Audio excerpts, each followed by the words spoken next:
ഇന്ന് V D സതീഷിന്റെ നേതൃത്വത്തിൽ, അതായത് പ്രതിപക്ഷ നേതാവ് വി ഡി സതീഷിന്റെ നേതൃത്വത്തിൽ കാസർഗോഡ് മഞ്ചേശ്വരത്ത് വെച്ച് പുതുയുഗ യാത്ര എന്ന പേരിൽ UDFന്റെ യാത്ര സ്റ്റാർട്ട് ചെയ്യാണ്. അത് മാർച്ച് 6-ന്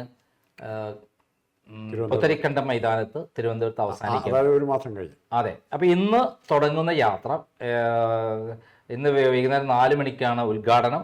അത് കഴിഞ്ഞ് KC വേണുഗോപാലാണ് ഉദ്ഘാടനം ചെയ്യുന്നത്. അതിനുശേഷം അത് ഇന്ന് വൈകുന്നേരം തന്നെ കാസർഗോഡ് ഇന്ന് യാത്ര അവസാനിക്കും, പിന്നീട് കണ്ടിന്യൂ ചെയ്യും.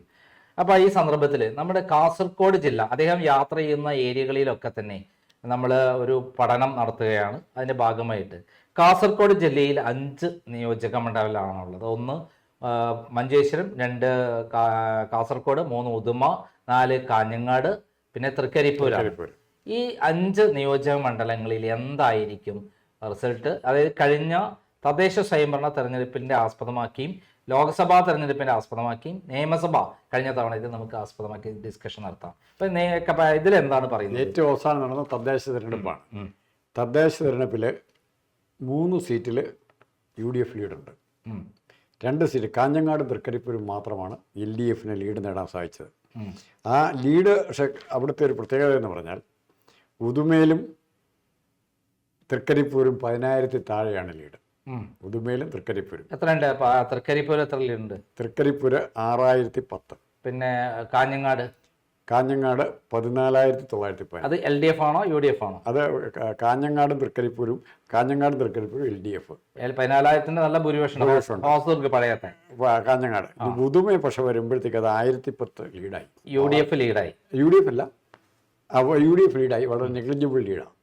മറ്റേ ഇവിടെ പിന്നെ ചെല്ലുമ്പോൾ 20,000, 20,000-ൽ മുകളിൽ 26,000 നമ്മുടെ മഞ്ചേശ്വരം എത്രയുണ്ട്? മഞ്ചേശ്വരത്ത് 20,000 വോട്ട് UDF. മഞ്ചേശ്വരത്ത് 26. നമ്മൾ ഇന്ന് അദ്ദേഹം കടന്നു പോകുന്ന 2 സ്ഥലം മാത്രമാണ്, കാസർഗോഡും മഞ്ചേശ്വരം മാത്രമാണ്. നമുക്ക് അതിനെക്കുറിച്ച് മാത്രം എന്ന് പറയാം.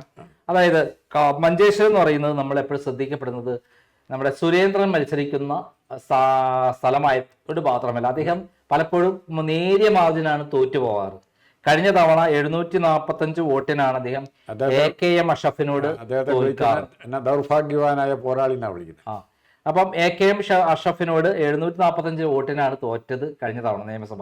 അതേസമയം ലോക്സഭാ ഇലക്ഷനിൽ 17,258 വോട്ടിന്റെ ലീഡ് UDFനുണ്ട്. 74,000-ഓളം വോട്ട് ആർക്ക് കിട്ടിയിട്ടുണ്ട്? UDFന് കിട്ടിയിട്ടുണ്ട്. LDFന് 57,000 30,000, വളരെ കുറവാണ്. അവിടെ മഞ്ചേശ്വരത്ത് 30,186 വോട്ടായിരുന്നു LDFന് കിട്ടിയത്. LDF 3-ാം സ്ഥാനത്താണ്. NDAക്ക് 57,176 വോട്ട് കിട്ടിയിട്ടുണ്ട്. അതേസമയത്ത് നിയമസഭാ ഇലക്ഷനിൽ അവർക്ക് 745 വോട്ടിന്റെ ഭൂരിപക്ഷമേ ഉണ്ടായിരുന്നുള്ളൂ. ഇപ്പൊ തദ്ദേശ സ്വയംഭരണ തെരഞ്ഞെടുപ്പും കൂടെ നമ്മൾ കണക്കൂട്ടുമ്പോൾ ലോക്സഭയ്ക്ക് ശേഷം തദ്ദേശ സ്വയംഭരണം 3,000 ഭൂരിപക്ഷം കൂടി 17,000-ന്ന്, അതായത് ലോക്സഭയിലെ ഭൂരിപക്ഷത്തെക്കാൾ അല്ല, ലോക്സഭയിലെ ഭൂരിപക്ഷത്തെക്കാൾ 3,000 നമുക്ക് അവിടെ ഇപ്പോഴുള്ള ട്രെൻഡ് പ്രകാരം നിസ്സംശയം അവിടെ UDF വിജയിക്കാനാണ് സാധ്യത എന്ന് വിലയിരുത്താൻ പറ്റും. മാത്രമല്ല അവിടെയുള്ള ഒരു പ്രശ്നം എന്താണെന്ന് വെച്ചാൽ ഈ സുരേന്ദ്രനോട് ഭയങ്കരമായ ഒരു സ്പ്ലിറ്റ്, ആന്റി സുരേന്ദ്രൻ, അവിടെ പിണറായി വിരുദ്ധ വോട്ടല്ല, സുരേന്ദ്രൻ വിരുദ്ധ വോട്ട് BJPയിൽ ഭയങ്കരമായി ശക്തമാണ് എന്നുള്ളതാണ്. അതിൻ്റെ ഒരു കാരണം എന്ന് പറയുന്നത്, സുരേന്ദ്രൻ കഴിഞ്ഞ പ്രാവശ്യം മഞ്ചേശ്വരത്ത് ജയിക്കാനുള്ള എല്ലാ സാധ്യതയും ഉണ്ടായിരുന്നു. പ്രവർത്തകർ ഉൾപ്പെടെ എല്ലാം ഭയങ്കര ആവേശത്തിലായിരുന്നു. സുരേന്ദ്രൻ ഇത്തവണ 89 വോട്ടിനാണ് തോറ്റത്. അപ്പോൾ ഇത്തവണ എന്താണെങ്കിലും ജയിക്കില്ല. കഴിഞ്ഞ പ്രാവശ്യം 745 വോട്ട്, കഴിഞ്ഞ പ്രാവശ്യം 700, അതിന് മുമ്പ് തോറ്റ 89 വോട്ട്. അതെ. അപ്പം ഈ നമ്മുടെ നജീബ് കാന്തപുരത്തിൻ്റെ വോട്ട് ഏറ്റവും കുറഞ്ഞ ഭൂരിപക്ഷത്തിന് അത് അതും കേസായതാണ്. സുരേന്ദ്രൻ അനുകൂലമായിട്ട് വിധി വരുമെന്ന് എല്ലാവരും പ്രതീക്ഷിക്കുകയും ചെയ്തിരുന്നു. ആ സുരേന്ദ്രൻ മഞ്ചേശ്വരത്ത് ജയിക്കാൻ എല്ലാ സാധ്യതയും ഉണ്ടായിട്ട് എന്താണ് കാരണം എന്നറിയത്തില്ല. അപ്പോൾ ദുരൂഹമായ കാരണങ്ങളാണ് ആരോപിക്കുന്നത്. പത്തനംതിട്ടയും കൂടെ മത്സരിക്കാൻ പോയിരുന്നു.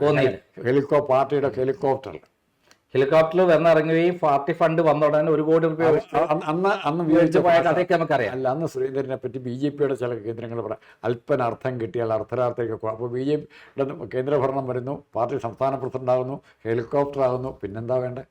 ആ രീതിയിലേക്ക് സുരേന്ദ്രൻ്റെ തലക്കനം എന്ന് പറയുന്നത് നമ്മളെ പിണറായി വിജയൻ്റെ ഒരു അനിയനായിട്ട് ആ കാര്യത്തിൽ മാറി.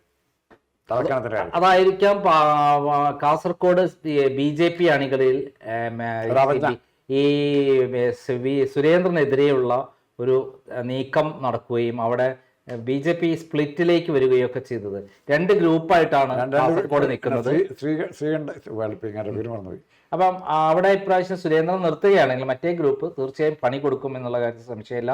എന്തായാലും അവിടുത്തെ ഇന്നത്തെ ട്രെൻഡ് പ്രകാരം ഒരു 10-20,000 വോട്ടിന് നമ്മൾ വിട്ടുപോയൊരു കാര്യം, ഈ മഞ്ചേശ്വരം എന്ന് പറഞ്ഞാൽ കാസർഗോഡും തൊട്ട് അപ്പുറം ഒരേ സ്റ്റേറ്റാന്ന് തന്നെ വേണം പറയാം. കാസർഗോഡിന്റെ അല്ല കർണാടകത്തിന്റെ അതേ കൾച്ചറാണ്. കുറെ കന്നഡക്കാരുള്ള സ്ഥലം, കന്നഡക്കാരതിനോട് BJPക്കാർ ആയിരുന്നു. പക്ഷെ ഇപ്പൊ അവിടുന്ന് BJPന്റെ നേതാക്കന്മാരെ കർണാടകയിൽ നിന്ന് കൊണ്ടുവന്ന് ഇവിടെ പ്രസംഗിപ്പിക്കാറൊക്കെ ഉള്ള സമയമാണ്. അപ്പം ഈ മഞ്ചേശ്വരം എന്ന് പറയുന്നത് മുസ്ലിം ലീഗിന്റെ ഒരു സുരക്ഷിതമായ സീറ്റായി മാറുകയാണ്. ഇനി അടുത്തൊരു സീറ്റാണ് നമ്മൾ കാസർഗോഡ്. ഇന്ന് VD സതീശൻ പോകുന്ന രണ്ടാമത്തെ സീറ്റാണ് കാസർഗോഡ്. ഈ കാസർഗോഡ് എന്താണ് തദ്ദേശ സ്വയംഭരണ തെരഞ്ഞെടുപ്പിലുള്ള റിസൾട്ട്? 26,345 മറ്റിടത്ത് 20,000, ഇവിടെ 26,000 വോട്ടിന്റെ ഇതുണ്ട്. രണ്ടാം സ്ഥാനത്ത് അവിടെ എനിക്കൊന്ന് BJP ആണെന്ന് തോന്നുന്നു. കാസർഗോഡ് രണ്ടാം സ്ഥാനത്താണ് BJP. എന്നാൽ ലോക്സഭ ഇലക്ഷനിലും നമ്മൾ നോക്കുകയാണെങ്കിൽ ലോക്സഭയിൽ 26,375 വോട്ടിന്റെ ലീഡ് ഉണ്ട് അവർക്ക്, നമ്മളെ രാജ്മോഹൻ ഉണ്ണിത്താന്. ആ ലീഡ് തന്നെയാണ് ഏറെക്കുറെ സമാനമായ ലീഡ്. 73,407 വോട്ടാണ് കഴിഞ്ഞ തവണ UDF കിട്ടിയെങ്കിൽ 47,332 വോട്ടാണ് ഇവർക്ക് കിട്ടിയത്. 26,000 വോട്ട് മാത്രമേ ആർക്ക് കിട്ടുന്നുള്ളൂ, LDF. ഈ രണ്ട് സ്ഥലത്തെ വോട്ടിന്റെ ഭൂരിപക്ഷം കൊണ്ടാണ് ഈ മൂന്നാം സ്ഥാനത്താണ് CPM. ഇപ്പൊ ഇവര് നമ്മൾ അകലം ആവറേജ് 30, ഇപ്പൊ ഇവിടെ തന്നെ എടുക്കുമ്പം ഏകദേശം 46,000 വോട്ടിന്റെ ഭൂരിപക്ഷം ആർക്ക് CPM-ഉം ഈ ഇവരായിട്ടുണ്ട്, UDF ആയിട്ടുണ്ട്. ഈ അതേപോലെ മഞ്ചേശ്വരത്തും അതേപോലെ 44,000 വോട്ടിന്റെ ഭൂരിപക്ഷം ഉണ്ട്. ഇത് രണ്ടും കൂടി ആകുമ്പോൾ 1,00,000 വോട്ടിന്റെ ഭൂരിപക്ഷമാണ്. ഇതിനെ മറികടക്കാൻ പയ്യുന്നൂരോ അവിടെ സെക്കൻഡാണ് അവരെല്ലായിടത്തും. ഇവിടെ കഴിഞ്ഞാൽ എല്ലാ സ്ഥലത്തും BJP അല്ല UDF CPM സെക്കൻഡ് സ്ഥാനത്തേക്ക് അല്ലെ ഒന്നാം സ്ഥാനത്താണ്. അപ്പൊ ഈ വോട്ട് മറികടക്കാൻ അവിടെ കഴിയുന്നില്ല ശരിക്കും. ഒന്നോ രണ്ടോ സ്ഥലത്ത് ഏകദേശം തുല്യമായി പോവും. പിന്നെ തൃക്കരിപ്പൂരും അതേപോലെ പയ്യന്നൂരും UDF മുന്നേറും, അങ്ങനെയാണ്. അല്ല LDF മുന്നേറും.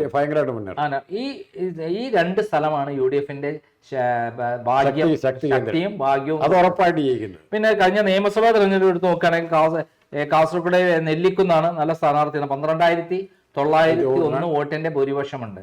അപ്പൊ നമുക്ക് ഈ രണ്ട് മണ്ഡലങ്ങളും ഇന്ന് VD സതീശൻ തൊടുന്ന രണ്ട് മണ്ഡലങ്ങളും എനിക്ക് തോന്നുന്നത് ഇതിന്റെയൊക്കെ ഇരട്ടി വോട്ടിന് വിജയിക്കാൻ സാധ്യതയുണ്ട്.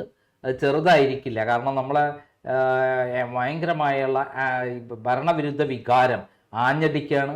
പ്രത്യേകിച്ചും BJPക്ക് കേന്ദ്രത്തിൽ നിന്ന് എന്ത് കൊടുത്തില്ല, ഏറ്റവും പ്രധാന BJPയുടെ രണ്ട് ശക്തി കേന്ദ്രങ്ങളും അണികൾ UDFന് അനുകൂലമായി വോട്ട് ചെയ്യാൻ എല്ലാ സാധ്യതയുണ്ട്. കാരണം അവർക്ക് കേന്ദ്രം റെയിൽവേയും കൊടുത്തില്ല, എയിംസും കൊടുത്തില്ല. പിണറായി വിജയനുള്ള അണ്ടി കളഞ്ഞ അണ്ണാന്മാരെ മാതിരി നിൽക്കുകയാണ് BJP അണികൾ. ഞങ്ങളെ കേന്ദ്രം അവഗണിച്ചു, നട്ടല്ലൊടിച്ചൊക്കെയാണ് BJPന്. ഈ രണ്ട് സ്ഥലങ്ങളിൽ അതിന്റെ പ്രതിഫലനം ഉണ്ടാവും. എന്തായാലും പിന്നെ നമ്മള് VD സതീശന്റെ ആദ്യത്തെ രണ്ട് മണ്ഡലങ്ങളും UDF വൻ വിജയം നേടും.